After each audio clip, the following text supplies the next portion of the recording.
Hey there friend, Hector here from StrongestHec.com and this week's Movement Monday for the week. Today we're going to be talking about neck mobility, neck positioning, and kind of how it affects our shoulders. So because of our lifestyle nowadays, work, whether it's working on a computer, nowadays we watch, our phones a lot, and that's just, it is what it is, right? As technology continues to evolve, our life is just surrounded by technology, right? So one of the most common problems that some people kind of fail to address when it comes to shoulder mobility, okay, and is basically neck position, okay? So your neck is the fuse box for your shoulders and your hands, okay? So if you have some kind of, let's say, grip asymmetry, or you have some kind of issue with your shoulder, it's more than likely stemming from your neck. How so?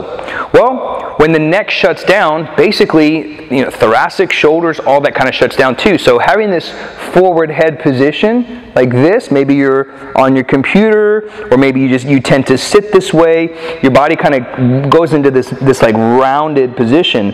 Well, if you just look what happens to my shoulders as I begin to round and kind of protrude my neck forward. My shoulders start to round forward. You see that? And what can happen is the muscles on the anterior, all these muscles in the front of my body, like my pecs, my pec minor, my pec major, those muscles get tight, right? They're what we call overactive. So they're always on. They're always on, and they're never relaxed, okay? So what happens is the muscles in the front get really weak, okay, really tight, and the muscles in the back, like my upper back and all these muscles that are responsible for my posture, all those muscles become really weak because they're underactive. They're no longer activated, so now they're underactive, okay? And constantly being in this forward head position leads to the rounding of the shoulder, and then we tend to, chronically this happens over time, and it makes it impossible to raise your arms overhead. So here's a little test you can do for yourself to figure out if your shoulders are tight.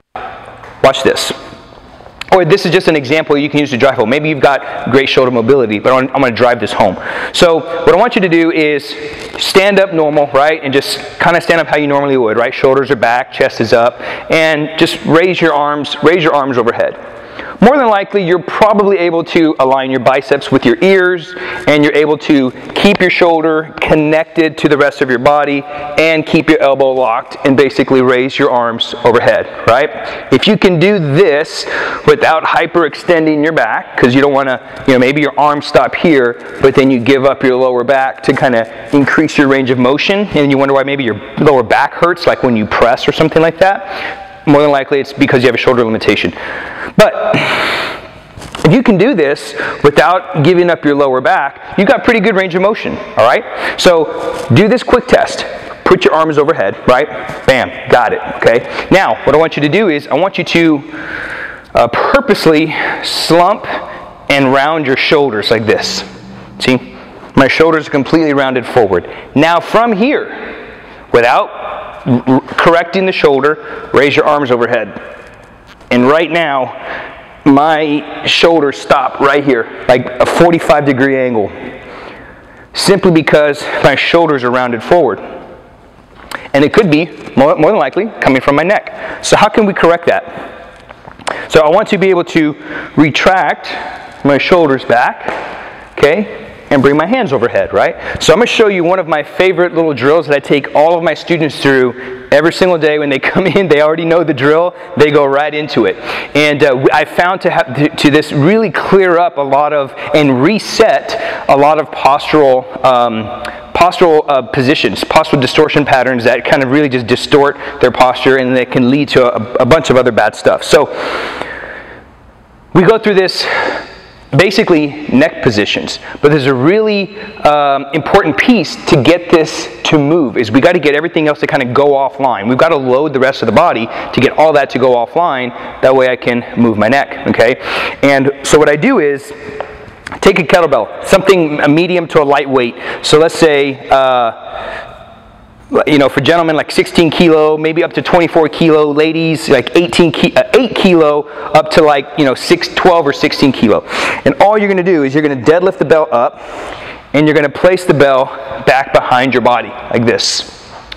So you see how what the weight does is it corrects my posture. It's very hard to slump and slouch in this position. So all I'm doing is I'm loading, and it's retracting and pulling my shoulders down.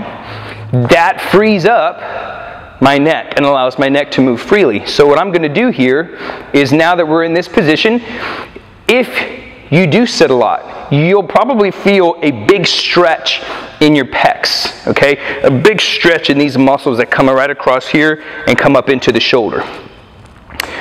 And it's probably going to feel pretty good, all right? So all you do is relax. Just let the weight pull the shoulders back and down. And from here, we're going to go through three actions. You're going to go through flexion and extension. You're going to inhale, lead with your eyes.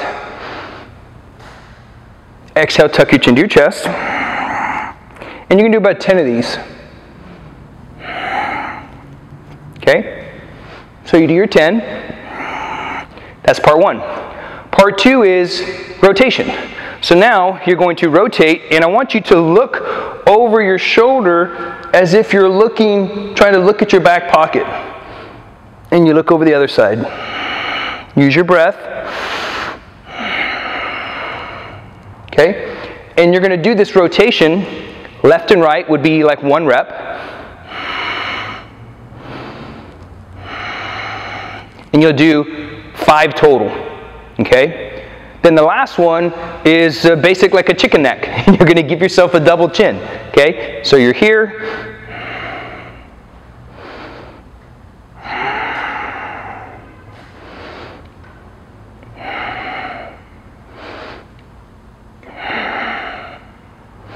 And you'll do back and forth 10 times. And then you'll park your bell. And believe it or not, you should feel pretty loose in your shoulders by that time. That's a very simple way to reverse all the damage that happens from sitting.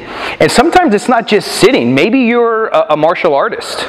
Okay? Maybe you're a mixed martial artist, or you're a boxer, or you're a Muay Thai fighter, or you love to, maybe you're not a fighter, but you love to partake in these extracurricular activities.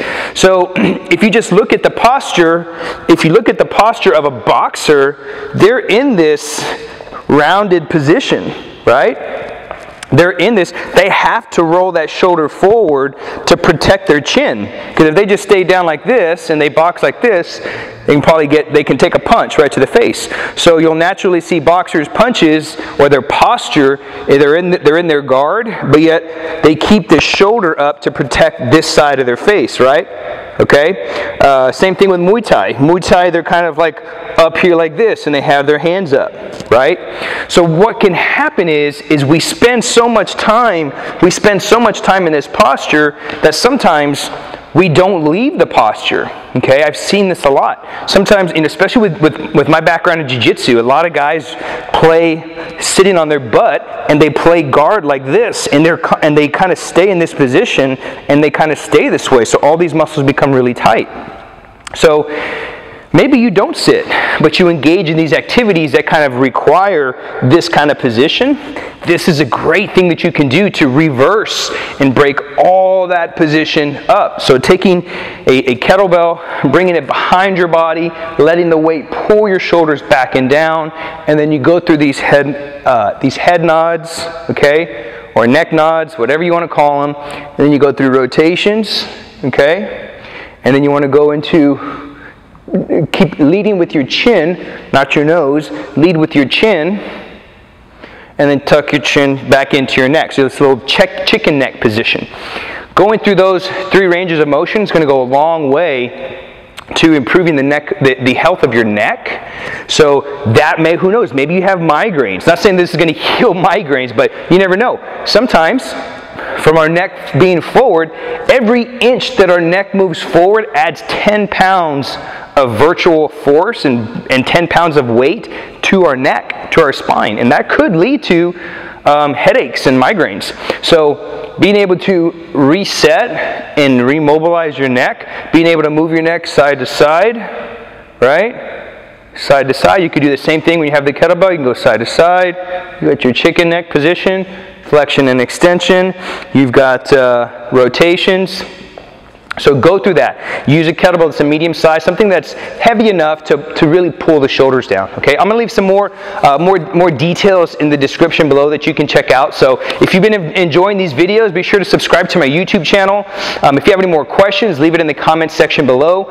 Inside the description, I've left tons of more free resources from our blog, whether it's our kettlebell workouts or our mobility secrets programs that you're more than welcome to check out whenever you get a chance. So thank you so much for tuning in. Again, I'm Hector with StrongAsHeck.com in this week's Movement Monday for the week.